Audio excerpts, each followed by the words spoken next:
Dans la lumière pâle de l'aube, un grondement sourd s'éleva des bois sombres qui ceignaient la ville. Les tambours, d'abord discrets, comme un murmure porté par le vent, gagnèrent en force, leur rythme froid résonnant dans les poitrines des habitants. C'était un chant de guerre, une menace venue des profondeurs de la forêt, annonçant un assaut que nul ne pouvait plus ignorer. Les guetteurs, perchés sur les remparts usés de cette cité autrefois romaine, sentirent leurs mains trembler sur leurs lances. Les cloches de l'église, prises de panique, se mirent à sonner. Puis, comme une tempête jaillissant des ténèbres, les cavaliers surgirent poussant des cris bestiaux.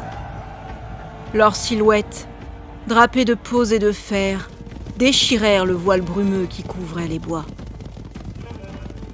Les sabots de leurs montures martelaient la terre, soulevant des nuages de poussière. Les défenseurs de la ville, mal armés, mal préparés, tentèrent de tenir bon. Mais les lances et les flèches des assaillants pleuvaient déjà, sifflant comme des serpents avant de mordre la chair. Les portes de la ville cédèrent rapidement dans un craquement sinistre, et la horde s'engouffra dans les rues étroites. Les barbares, dépourvus de toute humanité, ne faisaient pas de quartier. Ils traquaient les fuyards, abattaient ceux qui osaient lever une arme. Bientôt, la place centrale devint un théâtre de chaos. Les fidèles, arrachés à leur maison, furent sommés de renier leur foi chrétienne sous la menace des lames. Tous ceux qui refusèrent furent décapités. Leur sang inondait les pavés de la ville. Puis le chef des barbares eut un rictus mauvais et ordonna qu'on place une forêt de piques devant l'entrée de l'église pour emprisonner les croyants du Dieu unique dans un étau d'épines. Les cris de terreur et les supplications se mêlèrent au son sinistre des tambours et des armes, tandis que le soleil peignait d'une lumière sanglante le spectacle de la dévastation. La ville, autrefois un refuge, n'était plus qu'un tombeau fumant, un témoignage brutal de la sauvagerie qui s'était abattue sur elle. En ces temps-là, en 481, la Gaule n'était plus qu'une terre d'ombre et de cendres. Rome, jadis maîtresse du monde, s'était effondrée sous les coups des barbares, laissant derrière elle un empire fracturé, livré au pillard.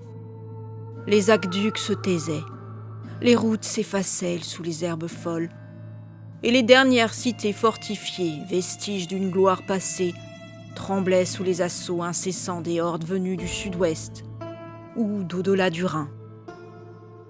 Les cloches des églises, autrefois symboles d'unité, sonnaient désormais l'alarme, appelant les âmes pieuses à se réfugier derrière les remparts.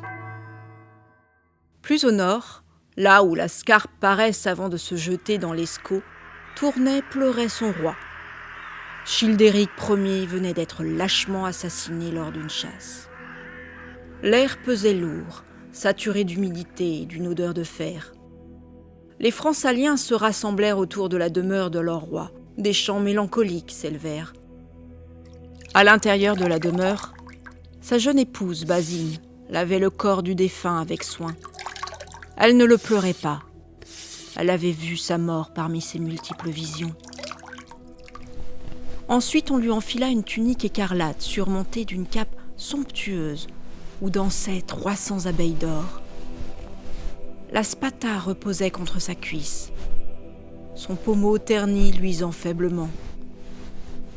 Le scramasax, plus près, semblait veiller sur lui, l'âme fidèle dans un monde qui s'effritait.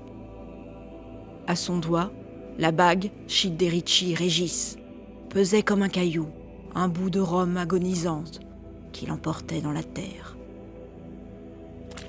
Enfin, on mena le corps à son ultime demeure, son tombeau. La fosse était prête, un trou noir dans la glaise, bordé de racines tordues qui suintaient une sève pâle. On y descendit Childéric, lentement, les cordes mordant les paumes jusqu'au sang. Les piécettes d'or tintèrent dans l'ombre humide, tombant contre une amphore pleine d'un vin aigre qu'il avait sifflé après ses rapines. Puis on fit venir les chevaux, 3 bêtes lourdes, aux flancs luisants de sueur froide. Un guerrier aux cheveux longs et au visage mangé par la barbe leva son fer. Et le sang gicla, épais, presque noir, éclaboussant la boue. Les corps des bêtes tombèrent près du roi, leurs yeux ouverts fixant le ciel gris. Les corps s'affaissèrent, inutiles, tandis qu'un frisson passait dans la foule. Pas de peur, non, juste l'écho d'un monde qui basculait. Puis les boucliers cognèrent, un rythme sourd qui fit vibrer la terre jusqu'aux tripes, et les voix s'élevèrent, brisées. La terre lourde retomba, pelletée après pelletée, jusqu'à ce qu'un monticule se dresse. Dans la pénombre poisseuse, un jeune homme gardait le silence. C'était Clovis, le fils de Childéric. Silhouette élancée sous une tunique sobre, ses longs cheveux blonds, marque de la lignée mérovingienne, flottant librement sur ses épaules. À 15 ans, il portait dans ses yeux bleus une lueur où se mêlaient l'orgueil et une sourde appréhension. Quelques heures plus tard, au cœur de la place, un grand bouclier de bois cerclé de fer trônait sur le sol, rude et massif, symbole brut de la puissance et de la protection. C'était là, selon les antiques usages des Germains, que Clovis serait élevé, hissé au-dessus des têtes pour être reconnu roi. 4 guerriers, colosses aux bras noueux, attendaient, prêts à saisir l'écu, tandis que la foule retenait son souffle dans un silence lourd. Un vétéran s'avança alors, un homme au torse large et à la barbe striée de gris, compagnon des batailles de Childéric. Sa voix, profonde comme un grondement de tonnerre, brisa le calme. « Francs, voici Clovis, fils de Childéric. Le sang de Mérové coule dans ses veines, mais chez nous, le sang ne suffit pas. Un roi doit être choisi, acclamé par ceux qu'il guidera. Êtes-vous prêts à le faire vôtre ?» Un murmure s'éleva, hésitant, puis éclata en une clameur sauvage. La foule scanda le nom de Clovis. Sur un signe du vétéran, le jeune homme posa le pied sur le bouclier. Les guerriers le soulevèrent d'un mouvement brusque, et il se dressa, vacillant un instant, avant de trouver son équilibre, les bras écartés comme pour embrasser son destin. Le vacarme explosa autour de lui. Les épées s'entrechoquèrent contre les boucliers. Les lances frappèrent la terre et les cris roulèrent comme une vague, scandant son nom. Clovis, Clovis. Perché au-dessus de la foule, il sentait le bois trembler sous ses pieds. Le poids des regards braqués sur lui, mélange de ferveur et de défi. Il était leur roi, oui, mais aussi leur proie. Un jeune loup dont la force restait à prouver. Dans cette élévation, il y avait autant de gloire que de menaces, car déjà parmi les nobles aux mines altières, certains visages restaient de marbre, leurs yeux calculateurs trahissant des ambitions tapies dans l'ombre. Quand les guerriers le reposèrent enfin, le silence retomba. Clovis leva la main et d'une voix claire, presque trop assurée pour son âge, déclara : « Francs, mes frères, mes compagnons, je jure de défendre nos terres, de guider nos lances et de faire trembler nos ennemis. Que les dieux nous regardent et que notre nom devienne une tempête. » La foule rugit de nouveau, un cri primal qui ébranla les murs de Tournai. Mais Clovis, immobile, savait que ce n'était qu'un prélude. Les rivalités, les doutes, les trahisons possibles planaient déjà, tels des vautours au-dessus d'un champ de bataille. Il était roi, acclamé par son peuple, mais la couronne qu'il venait de saisir n'était pas d'or, elle était de fer, forgée dans la guerre et trempée dans le sang.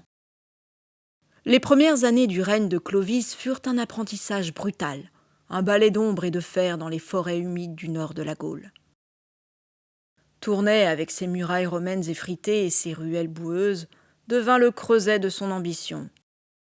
Clovis, le regard bleu et perçant, ses longs cheveux blonds flottant comme une bannière mérovingienne, parcourait les salles enfumées, où les chefs de clan buvaient la bière et juraient leur loyauté, ou feignaient de le faire.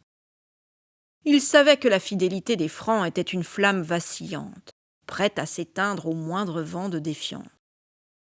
Alors, il parlait peu, écoutait beaucoup, et apprenait à lire dans les silences, à deviner les trahisons avant qu'elles ne prennent forme. Les guerriers, eux, voyaient en lui un jeune loup, encore mal assuré, mais dont les crocs promettaient de mordre. Dans ces années de consolidation, Clovis mena ses premières chevauchées, des raids rapides contre des bandes franques rivales ou des villages gallo-romains isolés.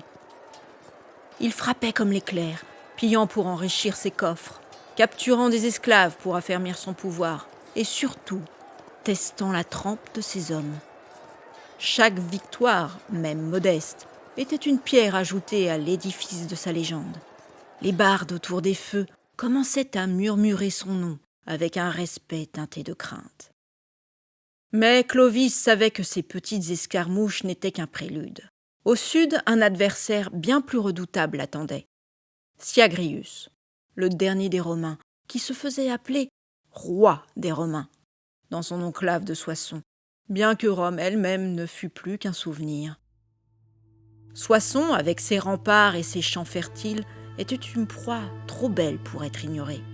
Clovis savait que s'il voulait unifier les Francs et étendre son royaume, il devait frapper cet ennemi, montrer aux siens qu'il était capable de briser les derniers remparts de l'ancien monde.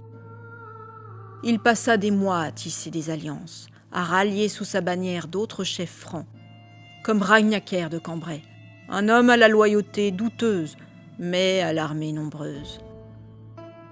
Clovis, déjà maître dans l'art de la ruse, flattait, promettait et parfois menaçait, pour s'assurer que ses alliés marcheraient avec lui. Les forges de Tournai résonnaient jour et nuit, les lames étaient affûtées, les boucliers renforcés. Clovis, infatigable, inspectait ses hommes, montait à cheval pour haranguer ses guerriers, et dans ses rêves, il voyait les murailles de Soissons s'effondrer sous ses assauts. Enfin, en 486, l'heure arriva. Sous un ciel de printemps, Clovis et ses alliés marchèrent vers le sud, une horde de guerriers au cap de laine brute, leurs lances scintillant sous les rayons timides du soleil. Devant les imposantes murailles de Soissons, dressées comme les derniers remparts d'un âge révolu, Clovis stoppa son armée. Le jeune roi, le regard azur scrutant les pierres grises, désigna un guerrier à la stature athlétique. « Toi, homme de ma garde !» ordonna-t-il d'une voix où l'assurance juvénile commençait à se teinter d'autorité. « Chevauche jusqu'aux portes de ce Romain vaniteux. Somme Syagrius, ce fantôme de César, de venir mesurer ses forces aux nôtres. Qu'il choisisse le terrain où son illusoire royaume rendra son dernier souffle sous le fer de nos haches. Que le descendant des loups affronte le dernier des aigles en champ clos. » Le cavalier s'élança.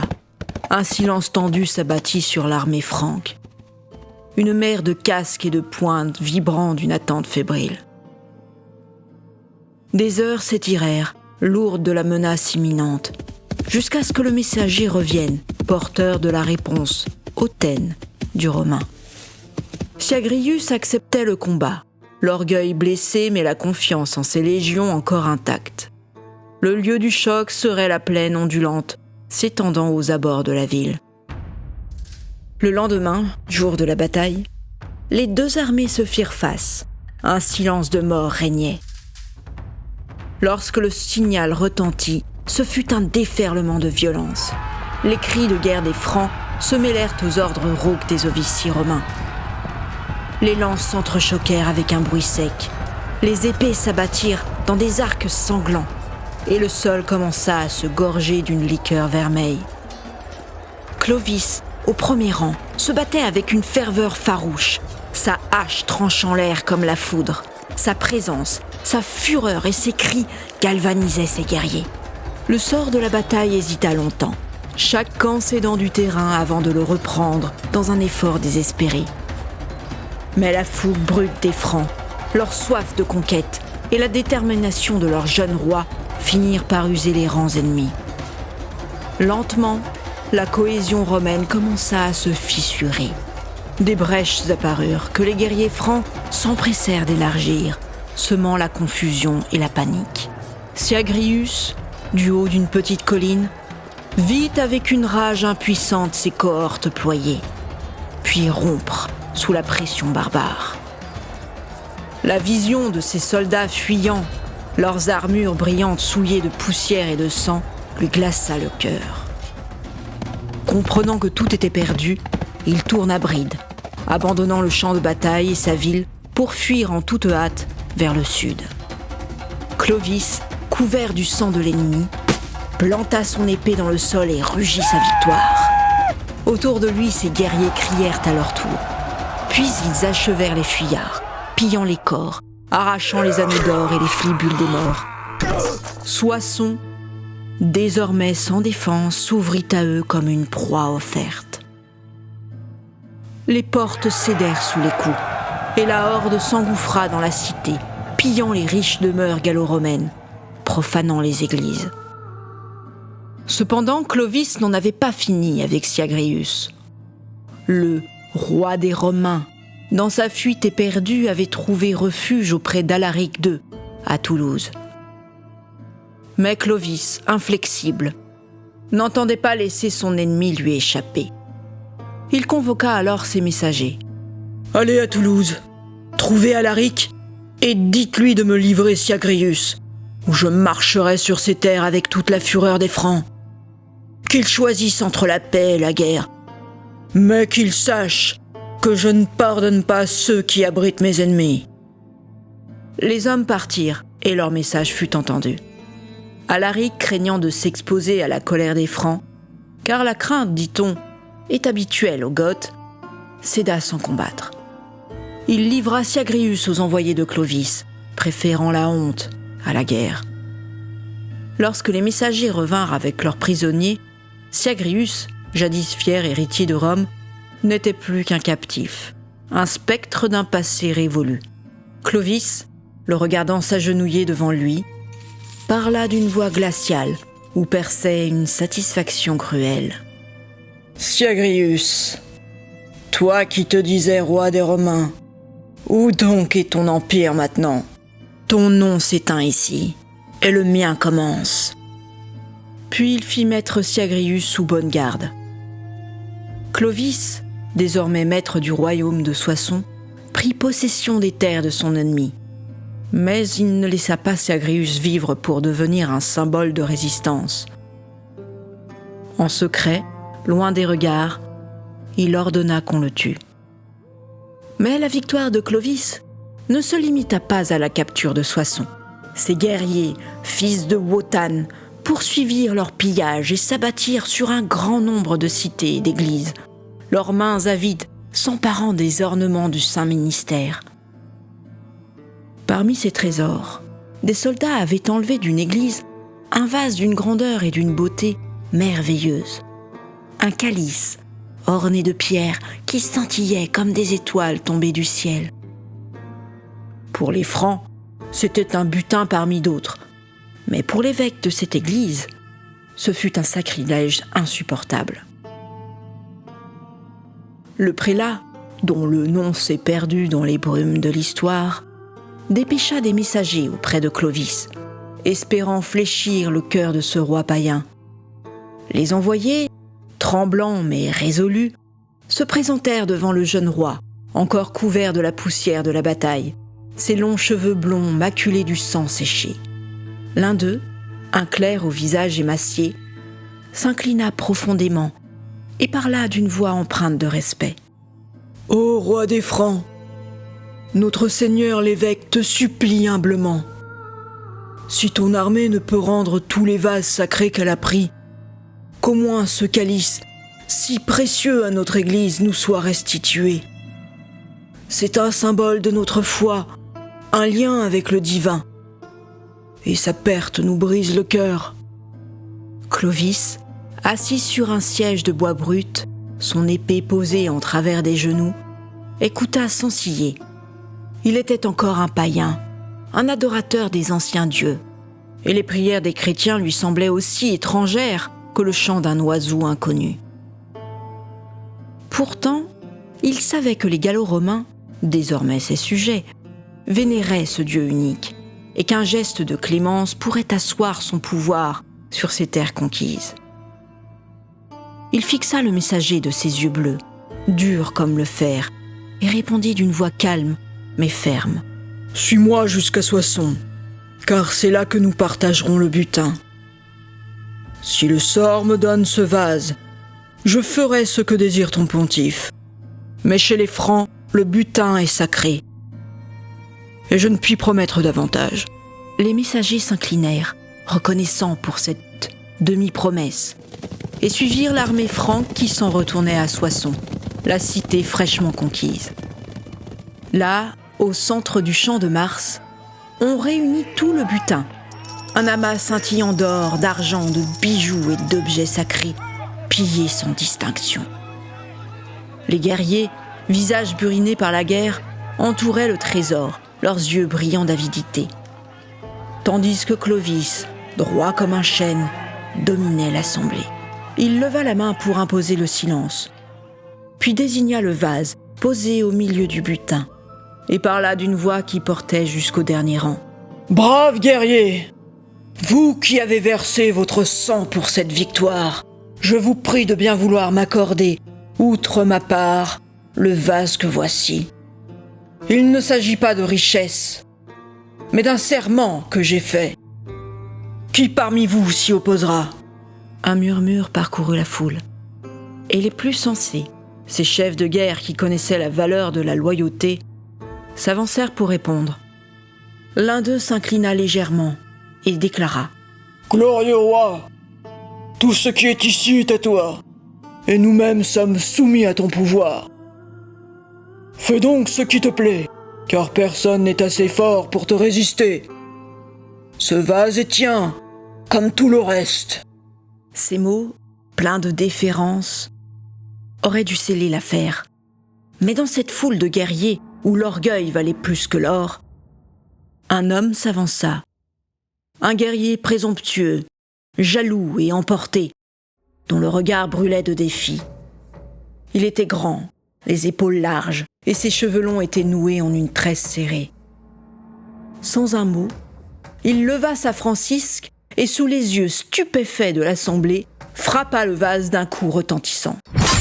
Le calice se fendit dans un cri strident, et l'homme, fixant Clovis avec un rictus de défi, s'écria : « Tu ne recevras ici que ce que le sort t'aura vraiment donné, roi, ni plus ni moins. » Un silence de plomb s'abattit sur la place. Les guerriers retinrent leur souffle, leurs yeux allant du soldat à Clovis, attendant une explosion de fureur. Le vase gisait, brisé, ses pierres roulant dans la poussière, et l'affront était là, nu, éclatant, insupportable. Mais Clovis, maître de lui-même, dissimula le ressentiment de cet outrage sous un visage de marbre, ses yeux seuls trahissant une lueur froide. Clovis se pencha à l'oreille d'un homme qui s'empressa d'aller ramasser les débris. Puis le jeune roi remit au messager ce qu'il restait du vase, honorant ainsi sa parole. La distribution du butin reprit son cours, et l'éclat des richesses pillées eut au fait d'effacer l'incident des esprits guerriers, qui manifestèrent bruyamment leur joie. Clovis, cependant, observait la scène avec une gravité contenue. Il mesurait l'impact de sa concession. En restituant le vase brisé, il s'assurait la faveur des chrétiens de Soissons, une avancée significative dans son dessein d'unification. Mais sous ce calme apparent, la figure de celui qui avait osé défier son pouvoir restait gravée dans sa mémoire. Un serment silencieux naquit en lui. Cette offense ne saurait demeurer impunie. Après cet événement, Clovis fit de Soissons sa base militaire. Ses guerriers, rudes cohortes de Francs aux âmes trempées dans l'honneur, bivouaquaient dans cette ville, transformant ses ruelles en un théâtre d'entraînements brutaux et glorieux. Le doux son des cloches de la citadelle laissèrent place au fracas viril des armes qui s'entrechoquaient. Puis un jour, Clovis, tel un aigle scrutant son domaine, décida de passer ses troupes en revue. Il convoqua ses hommes sur le champ de Mars, ce lieu sacré où la terre tremble sous les pas des braves. Là, les guerriers se tenaient droits, leurs armures rutilantes, leurs haches et leurs lances astiquées avec un soin presque pieux, comme pour rendre hommage à la guerre elle-même. Clovis, le regard perçant, arpentait les rangs, inspectant chaque lame, chaque pointe, chaque manche, avec cette exigence d'un chef qui ne tolère ni faiblesse, ni médiocrité. Mais soudain, son pas s'arrêta net. Son visage se durcit, ses yeux s'étrécirent, et une ombre passa sur son front royal. Devant lui se dressait un homme, un soldat au port mal assuré, et Clovis le reconnut sur le champ. C'était ce misérable, ce gredin qui, un an plus tôt, sur cette même place, avait osé briser le vase de Soissons, défiant son autorité devant tous. Le roi, maître de ruse autant que de force, le toisa d'un regard où perçait une colère froide, presque narquoise, et lança d'une voix qui claque comme un fouet. « Personne n'a des armes aussi mal soignées que les tiennes. Ni ta lance, ni ton épée, ni ta hache ne sont bien entretenues. » D'un geste vif, il arracha la hache des mains du coupable et la jeta au sol, comme on rejette un objet indigne. Le soldat muet, le visage cramoisi, non plus de honte mais de terreur, courba l'échine et se pencha pour ramasser son arme. Mais avant qu'il ne puisse toucher l'acier, Clovis leva bien haut sa francisque, la lame étincelant sous le ciel, et l'abattit d'un coup sec sur la nuque du félon, en grondant ces mots qui résonnent encore dans les siècles. « Voilà ce que tu as fait au vase à Soissons !» L'homme s'écroula, sa vie s'échappant dans un flot pourpre qui souillait le sol, tandis qu'un silence de plomb s'abattit sur la cohorte guerrière. Un silence où germait la conscience d'une justice implacable, d'une autorité absolue. Cet instant précis fut bien plus qu'une simple exécution. En cet éclair de violence et de justice inflexible, naquit la légende d'un souverain dont le pouvoir, forgé dans le creuset des batailles victorieuses, serait absolu. Défiant toute rébellion, annihilant toute trahison, d'un seul coup de sa lame vengeresse et d'une mémoire qui ne faillirait jamais. Ce chef barbare, dont la main allait guider ses légions de conquête en conquête, dont le nom deviendrait synonyme de victoire et de souvenirs tenaces, encore imprégné des ombres de Wotan, sentirait bientôt le poids sacré des terres soumises, enivrer son âme de guerrier.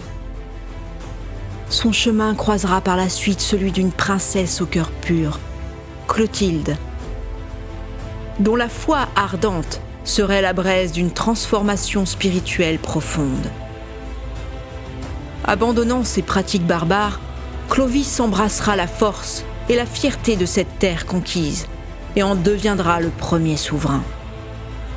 Ainsi, c'est d'un vase fracassé et d'une justice aussi tranchante que le glaive qu'a germé la légende de Clovis, premier souffle d'un royaume.